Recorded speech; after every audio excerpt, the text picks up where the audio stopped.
অষ্টসখী পরিণত হয়ে হঠাৎ করে রাধারানীর সখী অর্থাৎ ওই পদ দিয়ে আমার যাচ্ছে। সেই তুলসীকে দর্শন করেছে আমাদের রাধারানী তুলসীকে ডেকে বললেন, তুলসী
কথা বলি আয় তুলসী ওই তুলসী কহে মধুর মধুর মধুর কথা, মধুর মধুর মধুর কথা যা শুনলে জুড়াই জীবনের ব্যথা। মধুর মধুর মধুর কথা শুনলে জুড়াই জীবন মনের ব্যথা। মধুর মধুর মধুর কথা। মাইরা মধুর কথা কি কথা জানো তো? এই বাবুটাকে সবাই আশীর্বাদ করবেন, ও যেন বড় হয়ে একটা কৃষ্ণ ভক্ত হন, ওর পিতা মাতার জন্য চরণে সেবা করতে পারে। রাধে। আচ্ছা মধুর কথা কি কথা জানো তো? ও মায়েরা মধুর কথা কি কথা গো জানো? যে রাধে। মধুর কথা কি কথা? হ্যাঁ বলে মধুর কথা কৃষ্ণ কথা, মধুর কথা কৃষ্ণ কথা যা শুনলে জোড়ায় জীবে, জীবের মনের ব্যথা। সেই মধুর কথা কৃষ্ণ কথা ওরে শুনলে জোড়ায় মনের ব্যথা। মধুর কথা কৃষ্ণ কথা। আমার এক ভক্তি ভাই হিসেবে 100 টাকা দান করেছে, তার জন্য আশীর্বাদ করবেন, ঈশ্বর যেন তার বাসনা পূর্ণ করেন। তাহলে রাধারানী তুলসীকে ডাকছে, তুলসী ও তুলসী, বলেছে তুলসী রে তুলসী রে তুলসী রে। আচ্ছা বলুন তো শির মানে কি মা? শির মানে কি? হাত মাথা। তাহলে মাথায় কি তুলতে বললেন? বলে মাথায় তুলবে কি? বলে তুলসী রে, তুলসীকে আশ্রয় করো, শিরে তুলো। কি তুলবে? বলে তোমার ভিতরে যে বস্তু বাস করছে। কি বস্তু? বলে কৃষ্ণ ধন বস্তু তোমার ভিতরে বাস করছে, তাকে ঝটকে দিও না। শ্রী গুরুদেবের রাতুল চরণ আশ্রয় করে হরি বলেই তুমি তাকে শিরে ধারণ করো।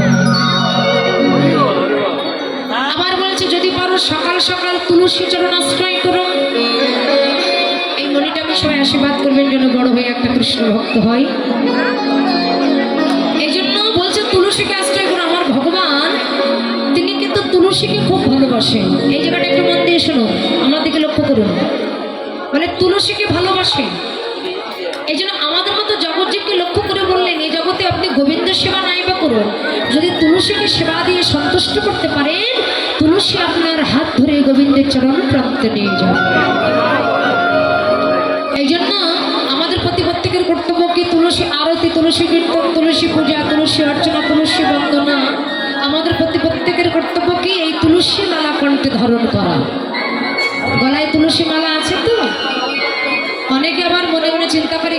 শুনতে যাচ্ছি তো তাই যেহেতু ভক্তের বাজারে যাচ্ছি মালাটা পরে যাই, আবার মালাটা পরে ওই বাড়ি গিয়ে দেখবেন বলে কালকে ব্যবসায় যাব, তো যদি মালা পড়ে যায় তাহলে মান সম্মানের ব্যাপার, মালাটা খুলে আলমারির মধ্যে রেখে দেয়। রাধে, কিন্তু ভাই এটাও মন্দ, এই যে আপনি খুলছেন পড়ছেন খুলছেন পড়ছেন, এই খুলতে পড়তে একদিন আপনার এমন অবস্থা হয়ে যাবে এই তুলসী মালা ছাড়া আপনার আর কিছু ভালোই লাগবে না। এই তুলসী মালা যদি কেউ কণ্ঠে ধারণ করতে পারে তার বজ্রপাতে কখনো মৃত্যু হয় না, সর্বদংশনে তার কখনো মৃত্যু হয় না। এই তুলসী মালা যদি কেউ কণ্ঠে ধারণ করতে পারে তাহলে কি হয়, যেমন আপনি যদি কোনো দ্রব্য গোবিন্দের সেবায় দিতে যান, মনে করেন কোনো আপেল বা কোনো মিষ্টি ভগবানের সেবায় দিবেন, তাহলে ভগবানের সেবায় দিতে গেলে কি করেন, তার উপরে যদি একটা তুলসী পত্র না দেওয়া হয় তাহলে সেটা কি আমার গোবিন্দের সেবায় নিবেদন হয়? আপনি কোনো কিছু দিতে গেছেন তার উপরে একটা তুলসী পত্র দেবেন তবে সেটা গোবিন্দের সেবায় নিবেদন হবে। তবে কোনো দ্রব্য দিতে গেলে যেমন তুলসী পত্র দিলে সেটা গোবিন্দের সেবায় নিবেদন হয়, তেমনি এ জগতে কেউ যদি তার গলায় তুলসী মালা ধারণ করতে পারে তবে এই দেহটা তার গোবিন্দের চরণের সেবায় নিবেদন হবে।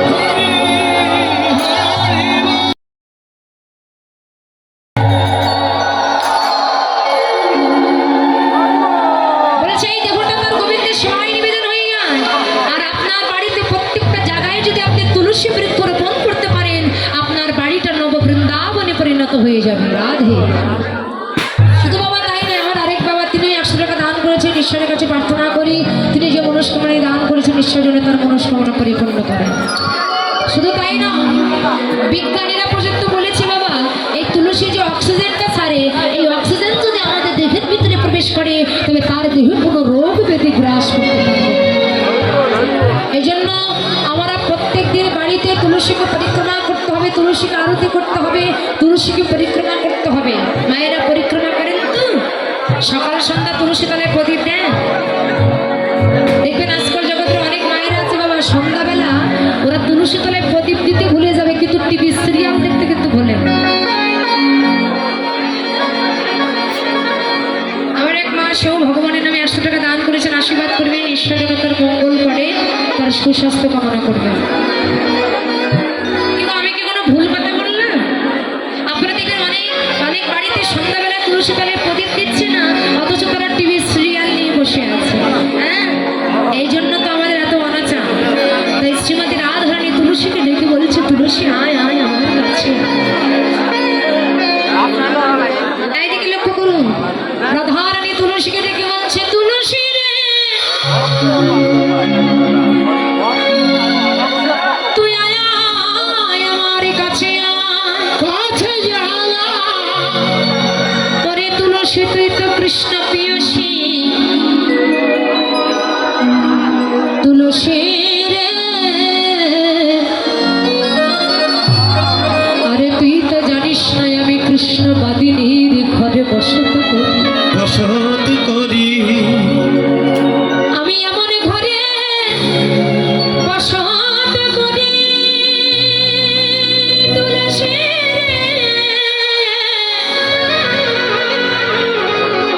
আমি এমন ঘরে বসত করি আমার শাশুড়ি ননদিনী তারা আমার কৃষ্ণ বলে কাঁদিতে দেয় না রে, কাঁদিতে দেয় না রে।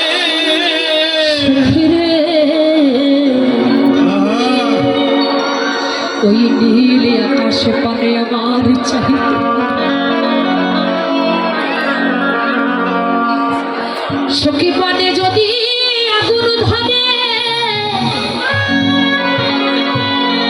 বনের আগুন সবাই রাখে,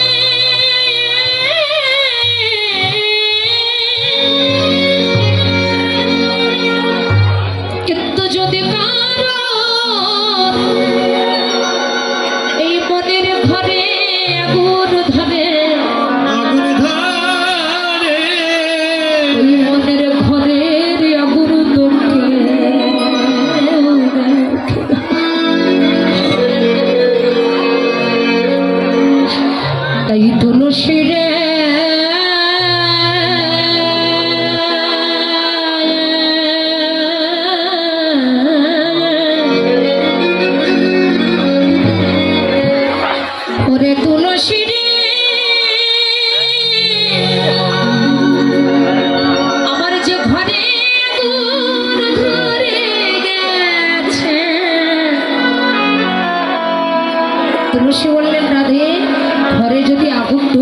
জল ঢেলে দিলে আগুন নিভে যাবে। রাধারানী বলেছে তুলসী রে, এই জাগতিক জগতে